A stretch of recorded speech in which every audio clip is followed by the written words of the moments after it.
Morning. It's Monday. We have started a new week. All gone a bit crazy and mad in the Quick household today, and everybody that I've been working today. I don't know whether we've just all reached the tipping point of lockdown where everybody's gone slightly balmy. It's just been meltdown after meltdown this morning. I feel like I'm treading on eggshells. But this is hopefully a moment of calm. We are outside. We've got the little fountain working over there. Can you see the little fountain working over there? And you can see it's a beautiful day outside. So rather than reading our little house, we thought we would read outside today. So I have the lovely Tinker back with me. She wasn't able to do Friday. Let me flip it round. She wasn't able to do Friday because talk us through what happened. I was There doing is the scar. There is the scar. a handstand against a wall, and I don't really know what happened after that. There was just much foolishness. It's one of the main reasons why I don't do handstands against the wall. There was just The a other reason fall. being that I can't do handstands. But that's the main reason I don't do them against the wall. Because you accidentally bash your head. And so you were mildly concussed, I think, on Friday, and you're just feeling sorry for yourself. So you had a day on the sofa, under a blanket, feeling sorry for yourself. But you're right as rain now. You've had a weekend, a couple of meltdowns this morning, but that's life. We're at lunchtime now. We're back in the land of the adventures of the wishing chair. Stinker's got her copy of the book. I've got my copy of the book. And we are heading off to the land of dreams. So, Stinker away. We hope it's not muffled now. We hope it's not muffled. Yes, I was like on that side, I think, and then you're on this side, and then it yes, was like hopefully it's a little bit better. So speak loudly and clearly, or I shall have to stab you with a fork. Oh, that's a bit. Right, okay, go for it. Molly, Peter, come quickly. The chair is growing its wings again, whispered Kinky, peeping in at the dining room window. The children were busy drawing and painting, but they at once put away their things and scampered down to the garden to their playroom. Goody, cried Peter, as he saw the red wings of the chair slowly flapping to and fro. Come on, everyone. Where shall we go to this time? We'll let the chair take us where it wants to, said Chinky, sitting on top of the back as usual. Off we go, and mind you don't get worried if I fall off, Molly. Oh, I shan't worry any more, laughed Molly. You can look after yourself all right, Chinky? Off they went into the air. Where's the chair going, Chinky? Asked Molly Presently. Presently. It's an old-fashioned word. People don't really say that anymore, but yeah. I think it's going to the land of dreams, said Chinky. Oh, I don't know what that I like that. Strange things happen there. Perhaps we'd better not go. Oh, do let's, said Peter. We'll be all right. Down to the land of dreams flew the chair and came to rest outside a small sweets shop. Peter felt in his pocket and found a penny there. I'll buy some toffee, he cried. He went into the shop and saw a large old sheep sitting there knitting. He stared at her in surprise and then asked for a pennyworth of toffee.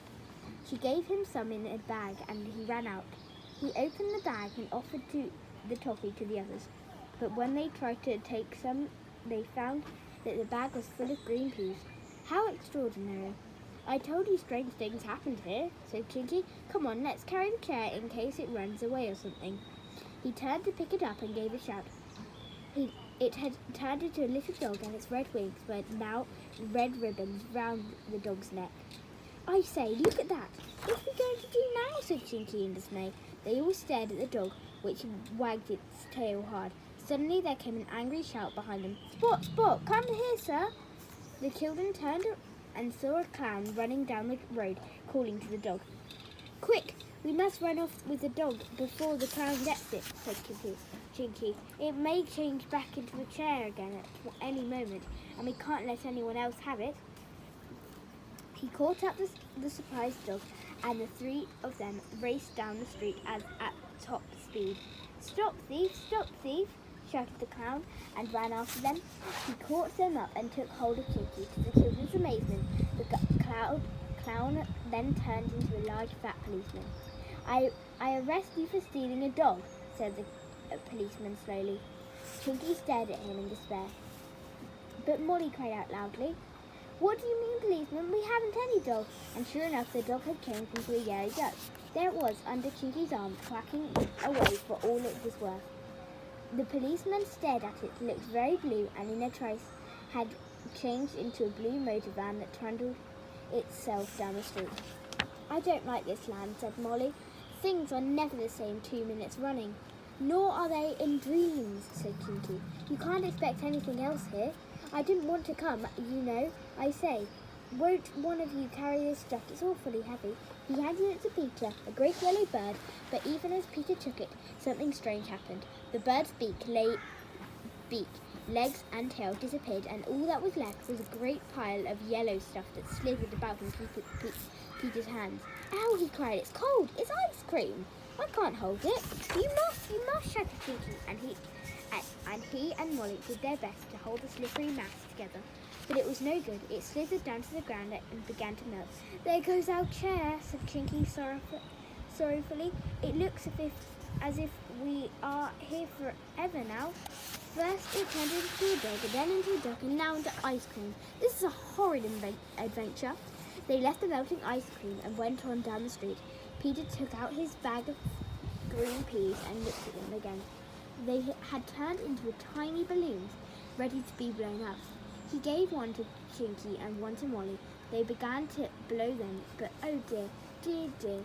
Instead of blowing up the balloons, they blew themselves up. Yes, they really did. Peter stared in dismay, but he couldn't stop them. There they were, Molly and Kinky, two big balloons swaying about in the air, and they even had strings tied to them. Peter was afraid they might blow away, so he took hold of the strings. He wandered down the street alone, very puzzled and unhappy. Nothing seemed real. The land of dreams was very peculiar indeed. The two enormous balloons floated along behind him, and when he turned to look at them, what a shock he had. They were not in the least like Kinky and Molly anymore. One was green and one was blue, and even as Peter stared at them, the air began to escape from each balloon. They rapidly grew smaller and smaller and smaller, and soon they were just tiny lumps of coloured rubber hanging from the string. Peter looked at them sadly. "All that's left is Molly and Kinky," he thought unhappily. "No wishing chair either. Only me. Oh dear, oh dear. Whatever will be the end of this strange adventure?" He put the balloons into his pocket and went on. He came to a large hall where a concert seemed to be going on. He slipped inside and sat down on a chair. He suddenly felt very tired indeed. He shut his eyes and yawned. The chair began to rock softly. Peter opened his eyes and saw that it had changed into a rocking horse. But things no longer astonished him in the land of dreams. It would be surprising if peculiar things didn't happen, not if they did. Soon he was fast asleep on the rocking horse. It rose up into the air and flew out of the door. Peter slept on. He didn't wake up until hours afterwards, and when at last he opened his eyes, what a surprise! He was in the playroom at home, lying on the rug by the window. He sat up at once and remembered everything. Sorrowfully he put his hands into his pocket and pulled out 2 air balloons. "Molly and Kinky," said Peter sadly. "Yes, do you want us?" said Molly's voice, and to his astonishment and delight he saw both Molly and Kinky sitting in the wishing chair nearby, both yawning, just waking up in a sleep.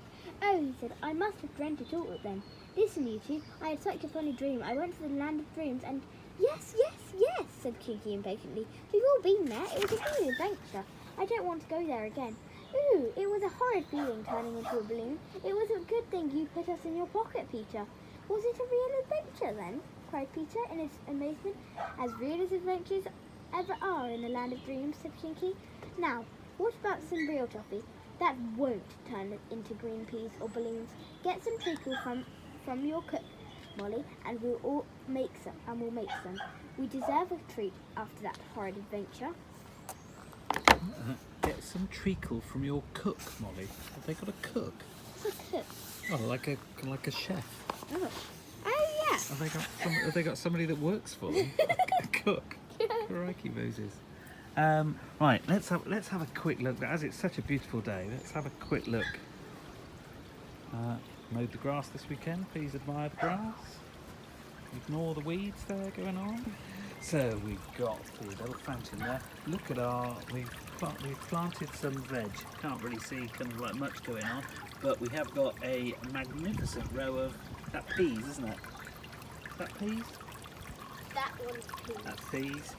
And we've got some carrots coming up there. But yeah, beautiful day outside today. Look, barely a cloud in the sky. Barely a cloud in the sky. And a quick demo of. What are you going to do? You're going to do a little flip or something?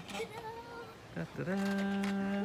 Right, okay, in which case a little TTFN, and we'll see you back tomorrow. Okay, bye.